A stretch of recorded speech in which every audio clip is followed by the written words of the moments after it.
Kamusta po kayo? Bago po ang lahat, first things first.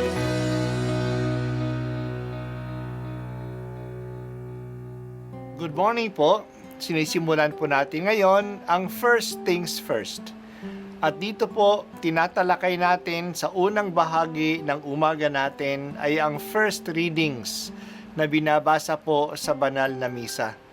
Ito pong tinatalakay natin kasi madalas po kasi marami na tayong alam tungkol sa gospel readings. Pero konti po ang nagsasalita sa first readings. Pero ang first readings, bahagi din po yan ng Biblia, ng banal na kasulatan. Kaya susubaybayan po natin ang mga first readings, basahin po natin at kuminsan kailangan ng basahin ng 2 o 3 beses bago maintindihan kasi hindi po tayo familiar sa mga istorya at sa mga kaisipan na tinatalakay dito. Ang pagbasa mula sa unang sulat ni Apostol San Pedro, mga pinakamamahal, tungkol sa kaligtasang ito, masusing nagsiyasat at nagsuri ang mga propetang humula sa kaloob na itong nakalaan sa inyo. Sinuri nila kung kailan at paano ito mangyayari. Ang panahong ito ang tinutukoy ng Espiritu ni Kristo na sumasa kanila nang paunang ipahayag sa kanila ang hirap na tinitiis ni Kristo at ang parangal na tatamuhin niya. Nang kanilang ipahayag ang katotohanan ito, ipinaunawa sa kanila ng Diyos na ang ginagawa nila ay sa kapakinabangan ninyo at hindi sa kanila. Ang mga katotohanan ito ay narinig ninyo ngayon sa mga tagapangaral ng mabuting balita ng Diyos. Nagsalita sila sa inyo sa kapangyarihan ng Espiritu Santong sinugo sa kanila buhat sa langit. Ang mga katotohanan ito ay pinananabikang maunawaan ng mga anghel sa langit. Kaya nga, ihanda ninyo ang inyong mga isipan, magpakatatag kayo, at lubos na umasa sa pagpapalang tatamuhin ninyo kapag nahayag na si Hesukristo. Bilang mga anak, sundin ninyo ang Diyos at huwag ang masasamang hilig tulad ng ginagawa ninyo noong kayo'y wala pang tunay na pagkaunawa. Yamang ang Diyos na humirang sa inyo ay banal. Dapat kayong magpakabanal anuman ang inyong ginagawa. Ayon sa nasusulat, magpakabanal kayo sapagkat ako'y banal. Ang salita ng Diyos. Salamat sa Diyos. Tapos na ang Easter season. Pumasok na tayo ngayon sa ordinaryong panahon ng simbahan. Sa panahon ito, hinikaya tayo na isabuhay ang mga misteryo ng kaligtasan na ipinagdiriwang natin noong Pasko at Semana Santa. Ang mga unang pagbasa natin ngayon ay galing sa unang liham ni San Pedro. May mga nagsasabi na ito'y sinulat ni San Pedro bago siya mamatay noong taong 68 AD. May mga nagsasabi naman na hindi ito mismo sinulat ni Pedro na apostol, kundi ng isang tagasunod niya. Kung iyon nga, ito'y sinulat ng mga taong 80 or 90 AD. Isa ito sa mga tinatawag na Catholic letters. Kilala ang mga liham na ito na Catholic letters. Kasama dito ang ikalawang liham ni San Pedro, ang 3 liham ni Juan, at ang liham ni Jude, at kasama na ang liham ni Santiago. Kasi ang mga ito ay walang takdang tao o community na sinusulatan.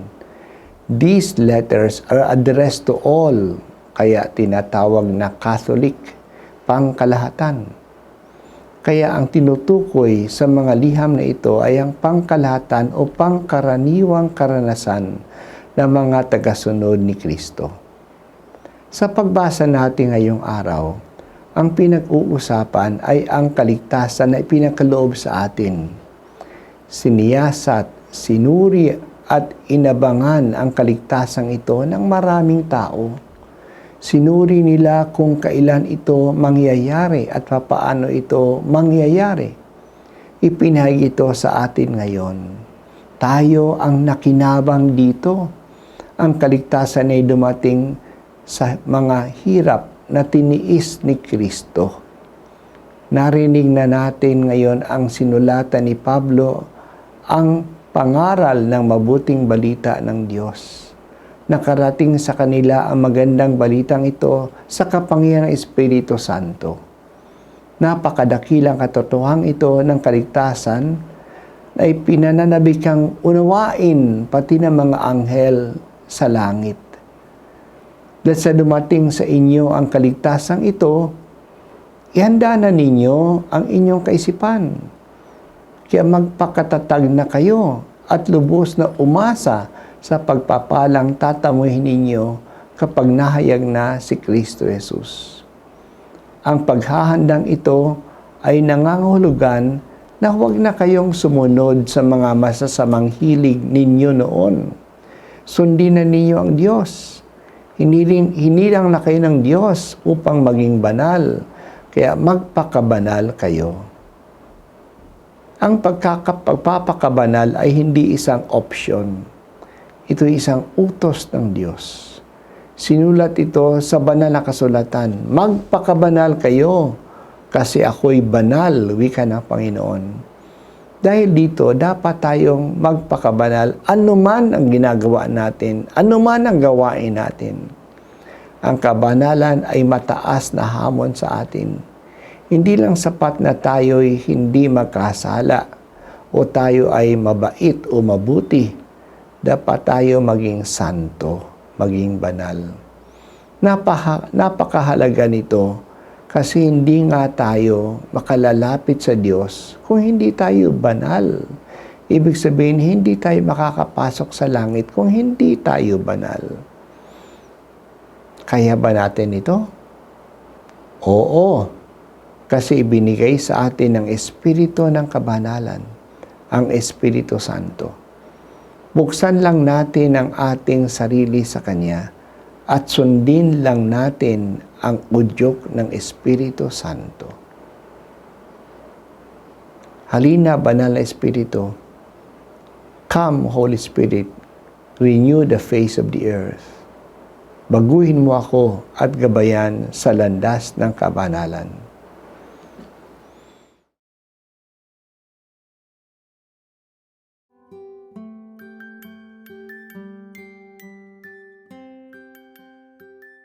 At ako po ay si Bishop Broderick Pabilio dito sa First Things First.